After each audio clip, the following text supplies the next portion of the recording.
Gelar hanyalah selembar kertas. Pendidikan sesungguhnya adalah terlihat dari perilaku. Kembali lagi bersama saya Stephen. Seperti biasa jangan lupa siapkan apa? Ya tentunya kopi dan Nutbray untuk menemani kalian dalam menonton alur cerita film ini. Selamat menyaksikan dan celepot!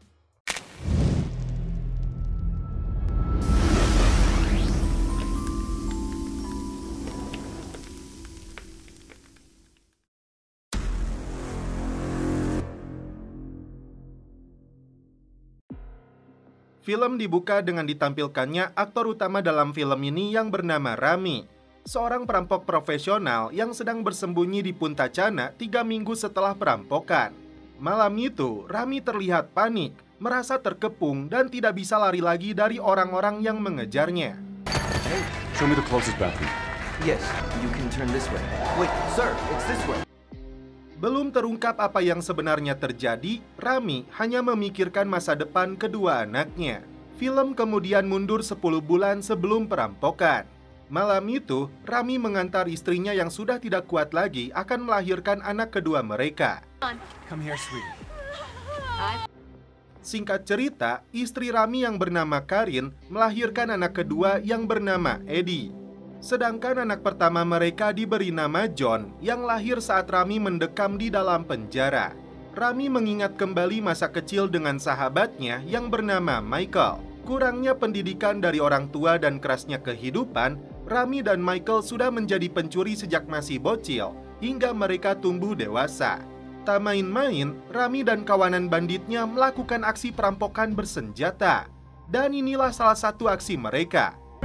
Closer, I said. 5, 4. Hey.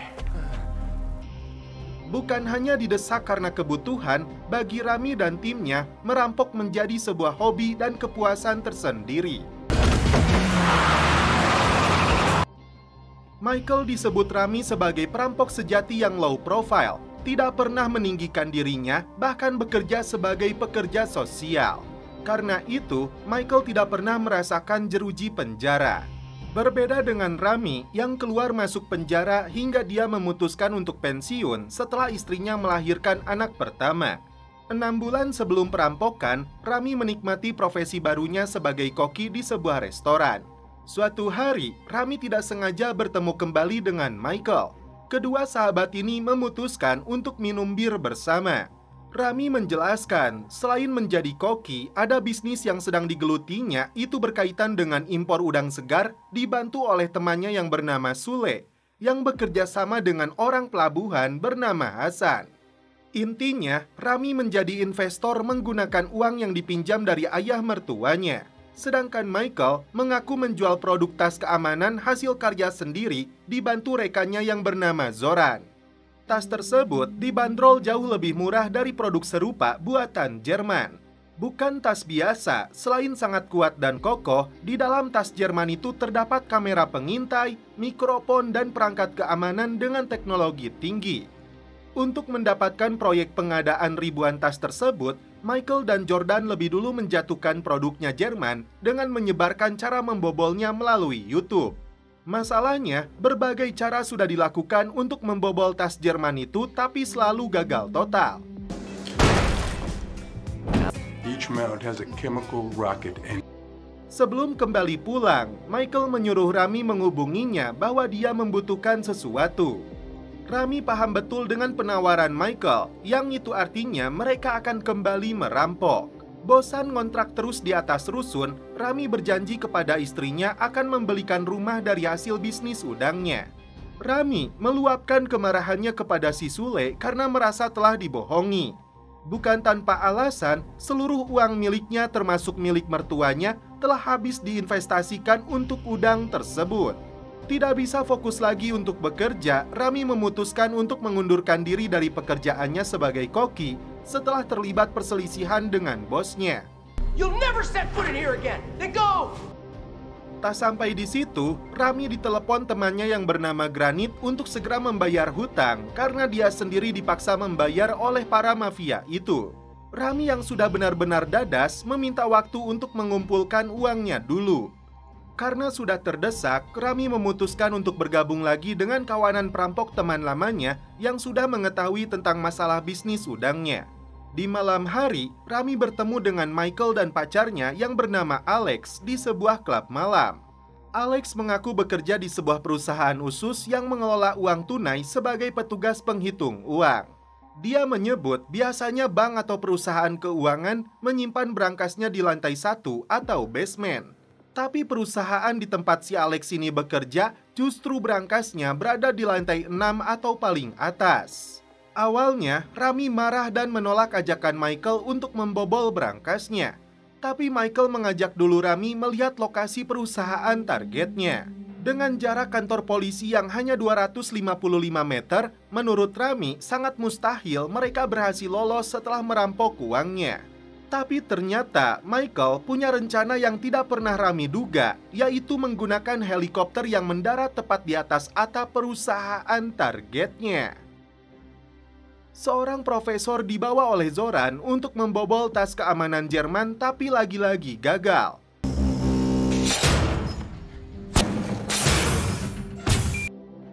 Michael menjelaskan rencana perampokannya yang memanfaatkan helikopter kepada Zoran.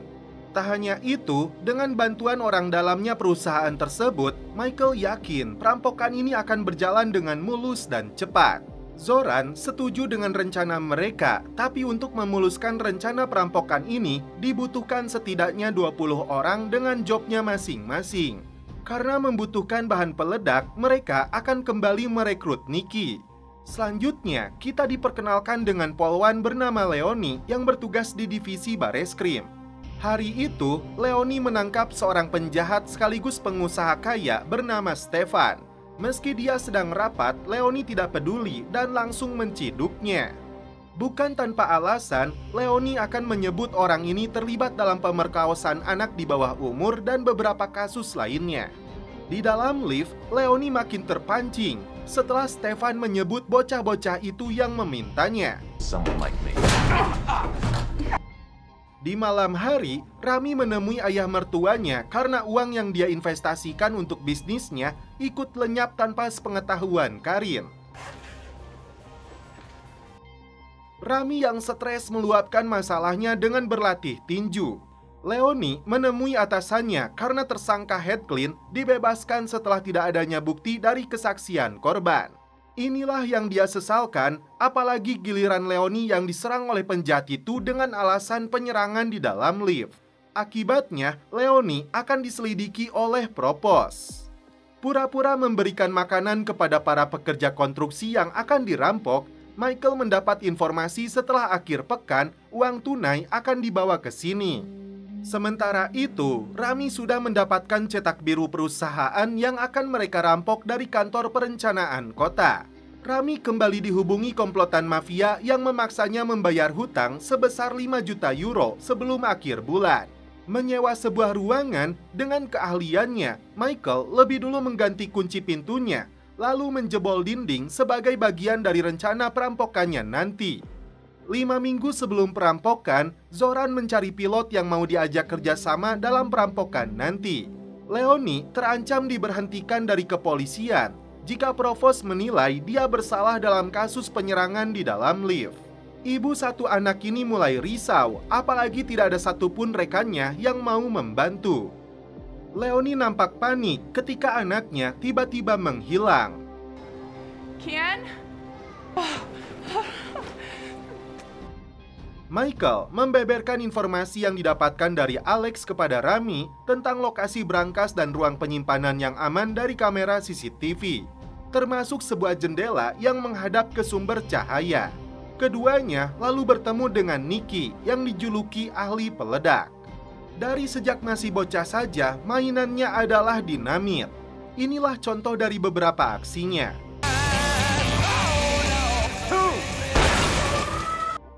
Terlibat dalam beberapa perampokan besar, Nicky pernah mendekam di dalam penjara.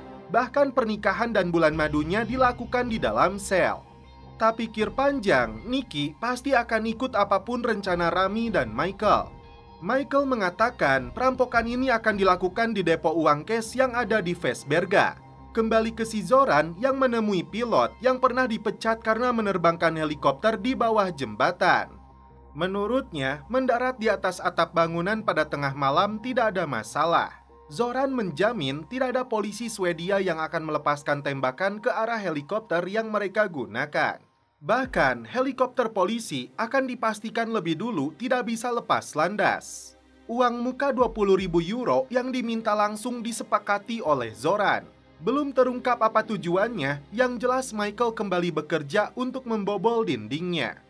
Leonie dipanggil atasannya yang bernama Lena dan pejabat dari Kementerian Luar Negeri bernama Jonas, yang membeberkan informasi dari intelijen Serbia tentang rencana perampokan besar dengan target depo uang cash di Stockholm. Jika itu terjadi, maka ini akan jadi perampokan terbesar sepanjang sejarah Swedia. Jonas menyebut mereka punya orang dalam yang direkrut sebagai pilot, karena para perampok ini akan menggunakan helikopter untuk mengangkut hasil rampokannya. Agen Mats Borgesen dari unit perampokan akan bekerja sama dengan Leonie untuk memimpin operasi khusus ini. Jika Leonie berhasil menuntaskan kasus ini, masalahnya dengan penyelidikan internal Provos akan dianggap selesai oleh atasannya ini.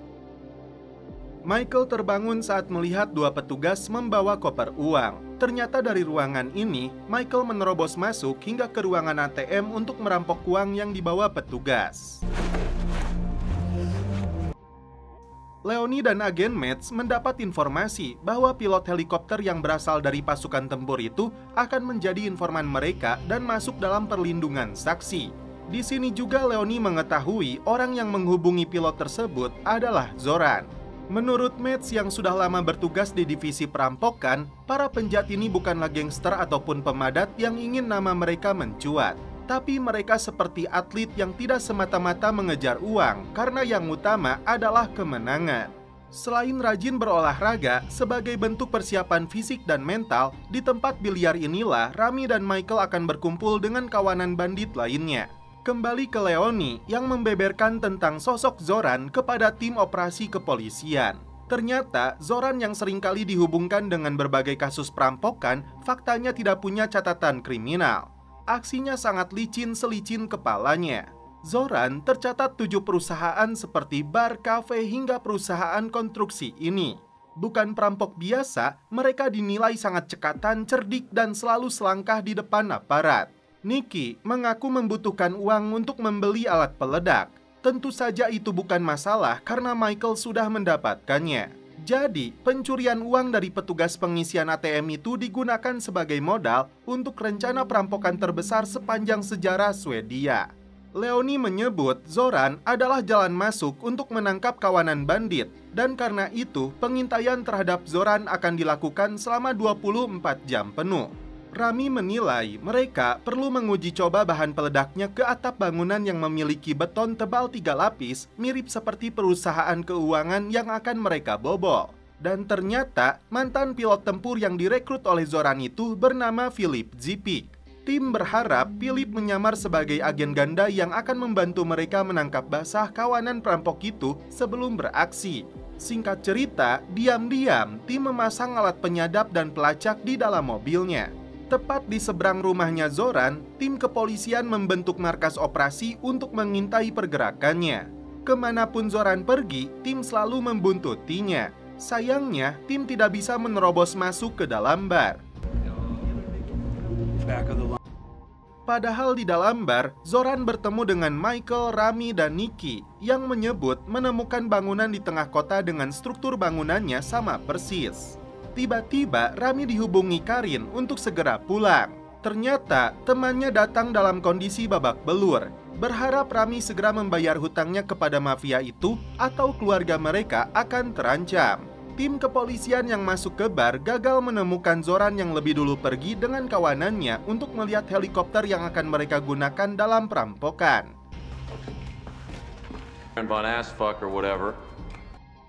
Zoran marah karena pria ini bertanya barang apa yang akan mereka angkut dengan helikopternya. Di waktu yang sama, ternyata si pilot dan keluarganya memilih kabur membawa uang DP yang diberikan oleh Zoran. Informasi tersebut sama-sama didapatkan oleh Leonie dan juga Zoran yang makin marah karena pilot itu merusak rencana yang sudah mereka susun. Begitupun dengan tim kepolisian yang harus bekerja lebih ekstra menunggu pergerakan Zoran. Leonie menyebut di Stockholm hanya ada 3 depo uang tunai, dari mulai Bank Sentral, Panaxia di Bromma, hingga GS4 di Fassberga. Jika di Bank Sentral tidak mungkin helikopter mendarat di sana, Mets menilai Fassberga adalah salah satu brankas bank paling aman di Eropa dan tepat di sebelah kantor polisi. Jadi kesimpulan sementara, para perampok itu diduga akan melancarkan aksinya di Panaxia, tepat saat mereka melakukan pemindahan uang di bulan September. Tim kepolisian ini belum mengetahui bahwa sebenarnya targetnya adalah GS4 di Fassberga. Tapi jaksa hanya memberi waktu maksimal 1 minggu untuk menyadap Zoran. Dari dalam mobilnya, Zoran menghubungi seseorang bernama Dejan untuk mencari pilot pengganti karena waktunya sudah mendesak. Nicky mengajak Michael dan Rami melakukan uji coba ledakan menggunakan semua bahan peledak yang dia bawa. Dan inilah hasilnya.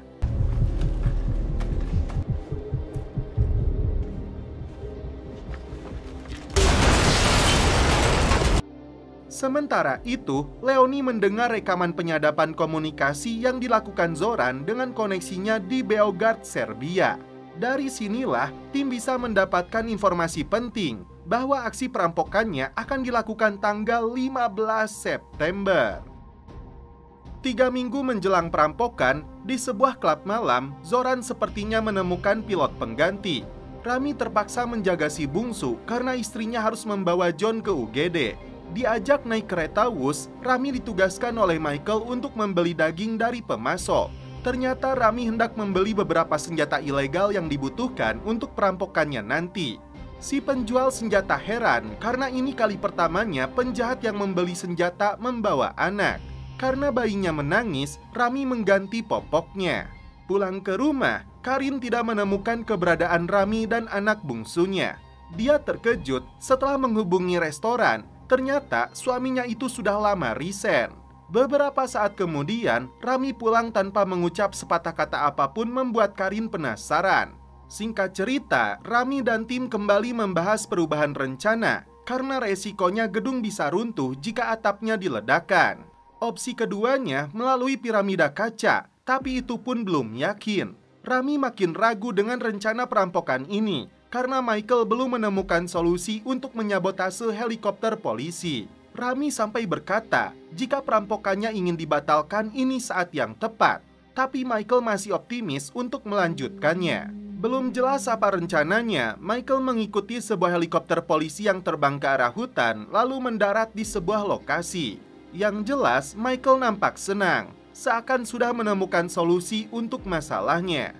2 minggu menjelang perampokan, tim kepolisian belum mendapatkan kemajuan yang berarti karena mereka tahu kawanan perampoknya belum menemukan pilot pengganti. Jika harus menangkap Zoran dengan bukti yang minim, semuanya akan sia-sia. Leonie meminta tim pengawas untuk mundur karena dia ingin mencoba cara lain. Datang ke sebuah kafe, janda polisi ini pura-pura tidak sengaja bertemu dengan Zoran karena ternyata mereka saling mengenal. Tapi Leonie tidak pernah mengatakan dirinya seorang polisi, hanya bekerja di perusahaan sanitasi. Ternyata Zoran mengenal saudara Leonie yang bernama Vija yang sudah meninggal saat Leonie masih kecil. Tiba-tiba Zoran mendapat panggilan dari seseorang yang mengaku sebagai sopir. Singkat cerita, Zoran menemui pilot pengganti bernama Axel di tempat pemandian umum yang aman dari penyadapan. Dikenal sebagai pilot pemberani yang tidak gentar, terkenal di industri TV karena membuat Madonna diam. Zoran juga mengetahui Axel terlilit pinjol. Karena itu, Zoran akan membantunya. Setelah mendapatkan petunjuk, Michael kembali memanggil Rami dan Nicky untuk membeberkan rencananya melalui piramida kaca. Dan setelah itu, menggunakan tangga untuk naik ke balkon lantai 5. Dilanjutkan ke lantai 6 dan setelah itu masuk ke sarangnya uang. Intinya, mereka hanya membutuhkan tangga yang benar-benar panjang dan aman. Singkat cerita, Zoran memperkenalkan Axel kepada Michael untuk menjelaskan semua rencana perampokan ini. Axel, Michel, Axel. Masuk ke basement, Zoran tidak sengaja melihat 2 orang yang berada di dalam mobil dengan gerak-gerik mencurigakan. Plat nomor mobil tersebut sengaja dicatat oleh Michael untuk mengecek pemiliknya di aplikasi Samsat. Karena menggunakan nama tidak jelas, Zoran meyakini mereka itu adalah polisi. Untuk memastikan dugaannya, Zoran sengaja menghampiri mereka. Alhasil, dua polisi ini dibuat gagap saat Zoran bertanya berasal dari mana. Setelah dilakukan pengecekan, Zoran menemukan alat pelacak di dalam mobilnya. Tak sampai di situ, penjahat ini menggeledah rumahnya, sedangkan Michael mencari alat penyadap lainnya di dalam mobil. Meskipun Zoran mengetahui dia sedang dibuntuti, tapi Leonie yakin Zoran tidak tahu alasannya. Tim polisi ini yakin kawanan perampok itu tidak akan membatalkan rencana mereka karena tanggalnya sudah dekat. Lagi-lagi, Rami kembali frustasi setelah mengetahui Zoran dibuntuti. Tapi Michael yakin ini tidak ada kaitannya dengan rencana perampokan. Wajar jika Rami ketakutan karena dia tidak mau masuk penjara lagi. Makan siang bersama keluarga istrinya, Rami merasa direndahkan hanya karena makan menggunakan tangan.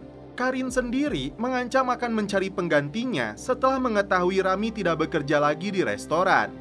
Beberapa hari sebelum perampokan, Nikki meninggalkan sebuah tas di dalam kereta lalu diambil seseorang. Tim kepolisian sudah menempatkan beberapa penembak jitu di sekitar lokasi depo uang, termasuk sebuah helikopter yang sudah siaga di Bandara Bromma. Para penjahat itu akan segera ditangkap tepat saat mendarat. Tim pengintai membuntuti Zoran yang masuk ke tempat laundry. Padahal diam-diam Zoran kabur melalui jalan belakang untuk bergabung dengan timnya. Selanjutnya, mereka menjemput Axel di sebuah dermaga. Sempat dilanda keraguan, kawanan bandit ini kembali membuat keputusan untuk melanjutkan rencananya. 33 jam sebelum perampokan, kawanan perampok ini punya cara masing-masing untuk menghilangkan jejak.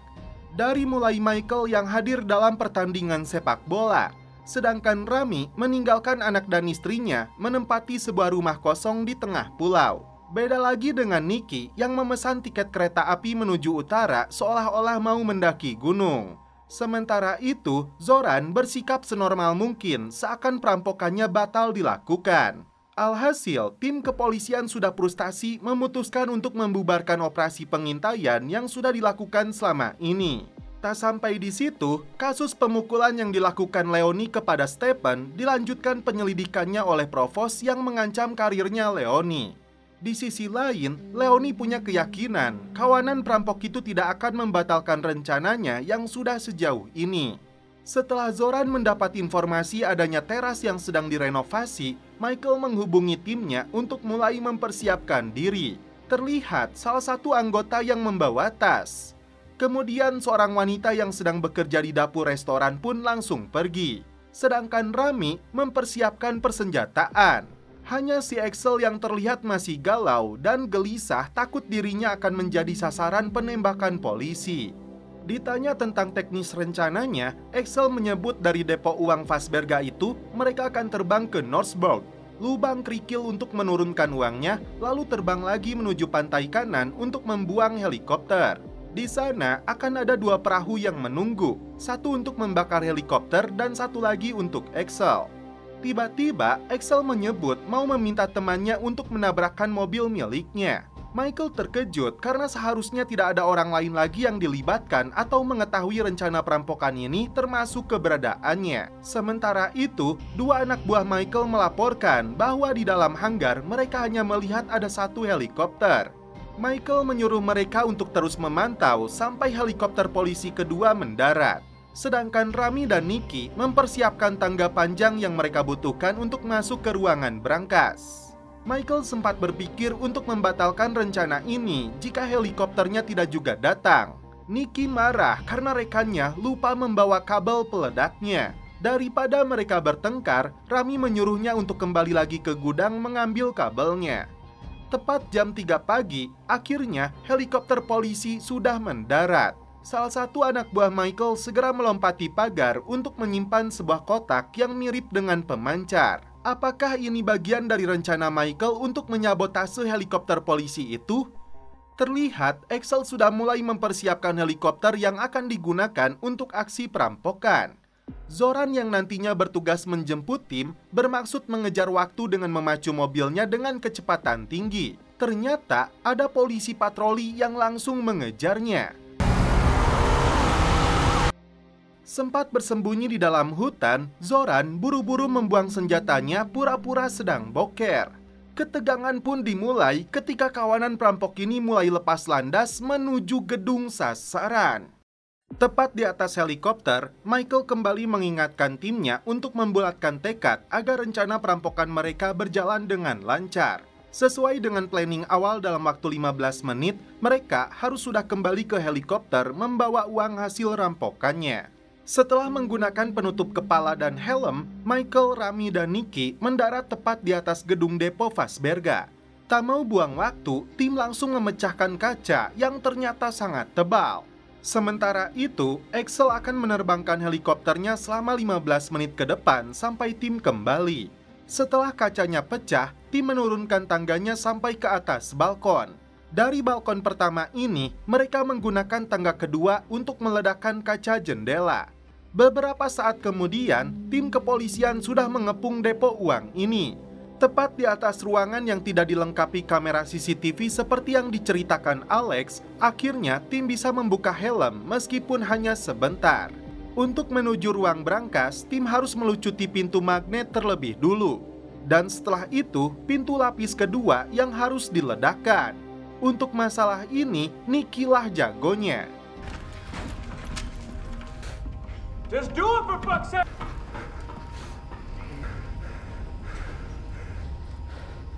You ready? Di luar dugaan, pintu itu masih kokoh. Mau tidak mau, Nicky harus menggunakan bahan peledak yang jauh lebih besar.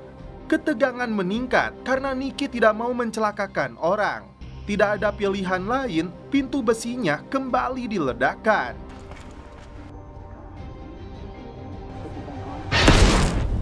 Ternyata di ruangan yang disebut sarang, ada si Alex dan beberapa pekerja penghitung uang yang terkurung. Karena sistem keamanan gedung yang otomatis mengunci seluruh akses setelah alarm berbunyi. Alex segera menenangkan rekannya yang sedang hamil. Di saat salah satu pegawai sedang berkomunikasi dengan petugas keamanan gedung, ini yang terjadi. They think the robbers want the vault. What's the chance they're... It's the radio, it's still going. Can you turn it? Police, and that's their current assessment. To wait for instructions. Need us to be doing right now.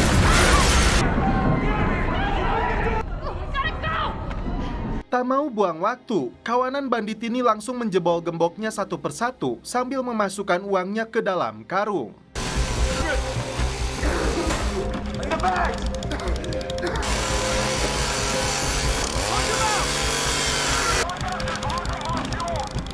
Keep going! Then you go up in the first load! Waktu yang terbatas dan omelan si Axel yang menyebut bahan bakar helikopter sangat terbatas. Ditambah lagi, asap dari mesin pemotong besi yang terhirup membuat fisik para perampok ini makin drop.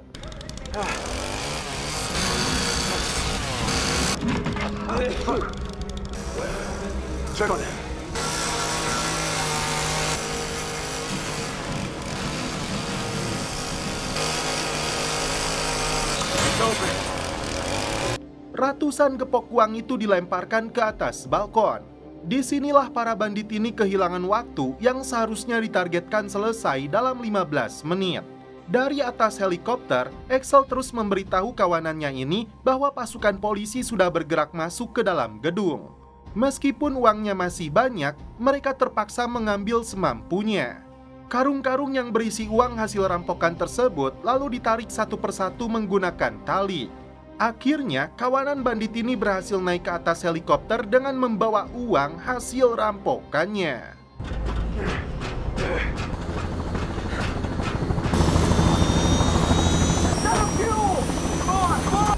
Get higher up! What fucking psycho assholes! They're following us. I don't know if I'm gonna make it. Listen. Para pekerja depo uang yang ketakutan berkumpul di dalam satu ruangan hingga tim pasukan kepolisian menemukan mereka.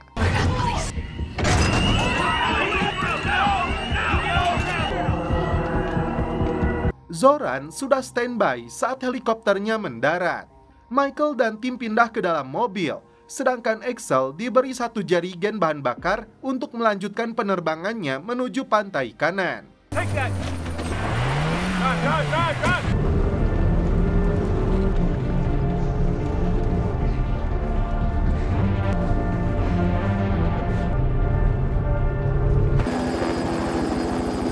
Singkat cerita, Axel sudah melihat ada 2 perahu, tapi karena melihat ada seseorang yang datang membawa senjata, pilot ini memutuskan untuk kabur.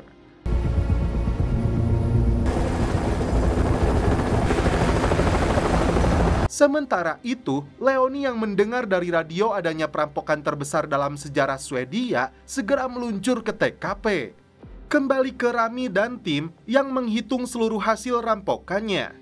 Karena bahan bakar yang kembali menipis, Axel mendaratkan helikopternya dekat dengan area hutan. Tidak peduli lagi dengan helikopter yang seharusnya dibakar, Axel hanya melepaskan pakaiannya lalu membuangnya ke tong sampah. Di luar dugaan, Rami baru menyadari tangannya berdarah. Dia memberitahukan masalah ini kepada Michael. Rami takut DNA-nya tertinggal di TKP meski dia sudah menggunakan sarung tangan double. Michael menyuruhnya tenang sambil memberinya sejumlah uang agar Rami segera pergi ke Jerman. Alright. Saturday's John's birthday, right? It's probably nothing. Leonie kembali ke markas untuk mengusut kasus perampokan ini dengan timnya. Meski Zoran belum diketahui keberadaannya, Leonie optimis karena para perampok itu dinilai terlalu angkuh. Tak berselang lama, dia mendapat laporannya. Helikopter para perampok itu telah ditemukan. Zoran terkejut dan marah setelah mendapat informasi bahwa si Axel batal mendarat di pantai kanan. Michael memberitahu Zoran hasil rampokannya berjumlah 39, padahal seharusnya bisa 2 kali lipat. Datang ke lokasi helikopter para penjahat itu ditemukan, Leonie mendapat informasi bahwa banyak barang milik tersangka telah ditemukan. Dalam siaran persnya, Komandan Lena menyebut telah menurunkan ratusan petugas untuk memburu para perampok itu. Ternyata, polisi tidak bisa menerjunkan helikopter untuk mengejar tersangka karena ditemukan benda yang mirip dengan bahan peledak. Kembali ke Rami yang sedang dalam perjalanan menggunakan kereta. Axel dikejutkan dengan si Zoran yang sudah ada di kursi belakang. Ditanya kenapa dia batal mendaratkan helikopter di pulau kanan, Axel beralasan karena ada orang ketiga yang tiba-tiba muncul membawa senjata. Selain itu, pilot ini mengaku meninggalkan pakaiannya di dalam tempat sampah. Axel nampak ketakutan jika si Zoran akan menghabisinya. Setelah digambarkan lokasi tempat sampah itu, Zoran mengutus seseorang untuk mengambilnya. Leonie sempat melihat rekaman interogasi para pegawai depo uang, dan salah satunya adalah Alex. Pakaian yang dibuang Axel ke dalam tong sampah berhasil diambil oleh seorang suruhannya Zoran yang menyamar jadi tukang rongsok. Leonie dan Mads meminta persetujuan Lena untuk mendatangkan tim analis kejahatan untuk membantu mereka menganalisis aktivis ponsel mereka selama perampokan berlangsung. Khususnya komunikasi pilot dengan kawanan perampok. Tapi protes itu tidak mudah karena mereka harus mengecek 20.000 aktivitas panggilan yang terjadi malam itu. Tim kepolisian benar-benar dibuat kecolongan oleh kawanan perampok profesional itu. Karena masalah yang ditimbulkan oleh si pilot, Zoran mengatakan kepada Michael sudah memanggil tim pembersih. Sampai saat ini semuanya aman karena jika ada yang salah tentunya mereka sudah ditangkap. Muncul pertanyaan dalam diri Leonie. Apa sebenarnya yang dilakukan para perampok itu di pantai kanan? Leonie dan tim akhirnya mendapat kabar baik bahwa atasan mereka memberi persetujuan untuk melibatkan analis kejahatan. Karin kesulitan menghubungi suaminya. Punya perasaan buruk terlibat dalam perampokan ini kembali ke dunia kelam seperti masa lalunya. Leonie akhirnya mendapat petunjuk dari anak buahnya yang melakukan pengintaian terhadap Zoran minggu lalu. Dia mencatat plat nomor mobil orang yang ditemui oleh Zoran atas nama Vanna, istri dari Axel. Disinilah tim berhasil menemukan identitas pilotnya. Axel Broberg. Check the address. Kembali ke Rami yang bertahan di tempat persembunyiannya sambil terus memantau berita perkembangan kasus perampokan, berharap dirinya lolos dari kejaran polisi. Disinilah Rami mulai gelisah. curiga dirinya sedang diintai oleh seseorang dengan gerak-gerik mencurigakan.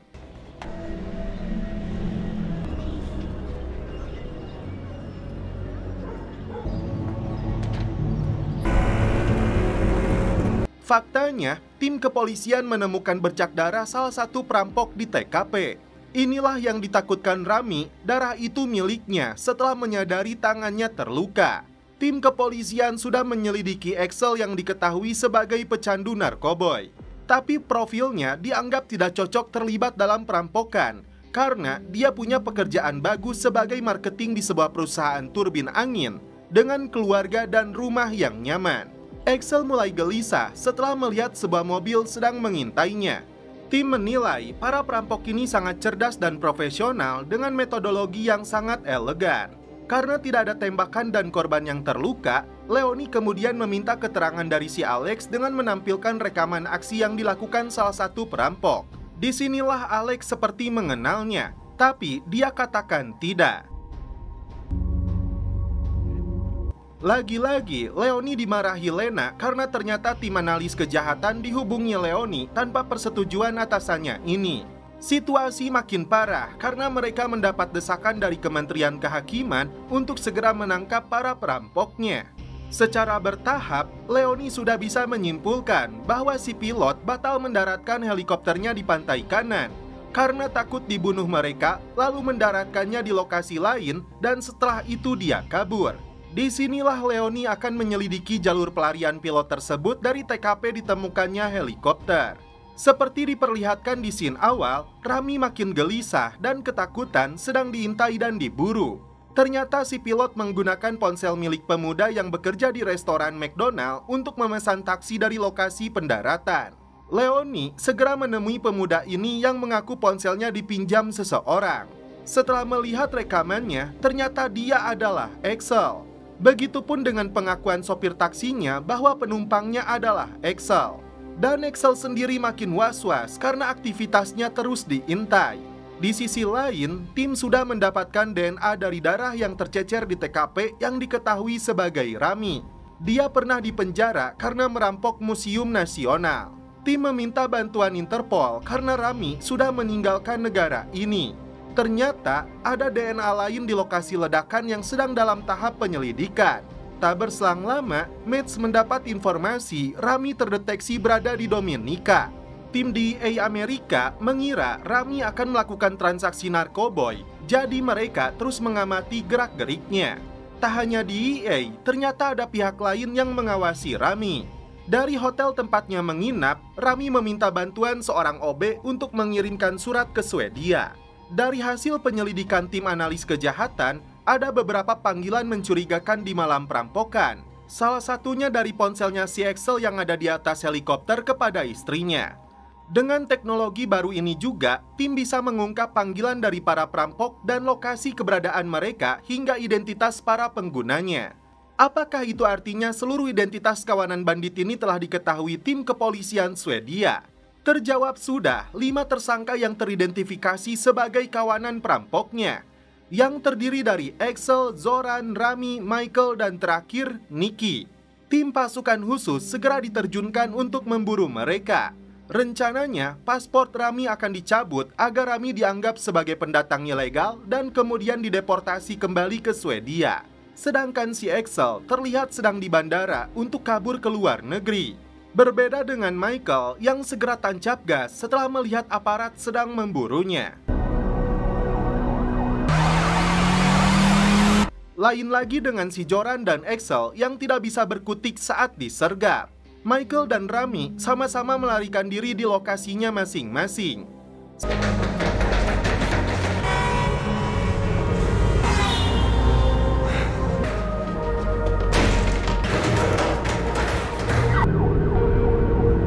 Sempat bersembunyi di dalam toilet, Rami pun akhirnya tertangkap. Begitupun dengan Michael yang sudah dikepung dari darat dan udara. Stay still. Tertangkap oleh polisi, Rami justru merasa lega karena sebelumnya dia merasa diintai oleh kawanan penjahatnya Dominika. Dan di akhir film, diceritakan kehadiran Michael di malam perampokan itu ternyata tidak pernah terbukti. Karena itu, hukuman untuk dirinya jauh lebih ringan yang dijuluki media sebagai komplotan. Tapi tidak dengan Axel yang dijatuhi hukuman berat meskipun dirinya mengaku tidak bersalah. Sedangkan Nicky dijatuhi hukuman penjara juga sebagai kaki tangan perampokan meski kehadirannya di Depokes tidak pernah terbukti. Begitupun dengan Zoran yang disebut sebagai kaki tangan. Dan terakhir, Rami yang mengaku melakukan perampokan menolak membeberkan anggota komplotannya. Hukumannya jauh lebih lama lagi. Beberapa tahun kemudian, datanglah istri dan kedua anaknya yang sudah tumbuh besar. Karin sudah memiliki suami lagi, dan uang hasil perampokannya ternyata tidak pernah ditemukan. Sebuah kemenangan besar untuk kawanan perampok ini.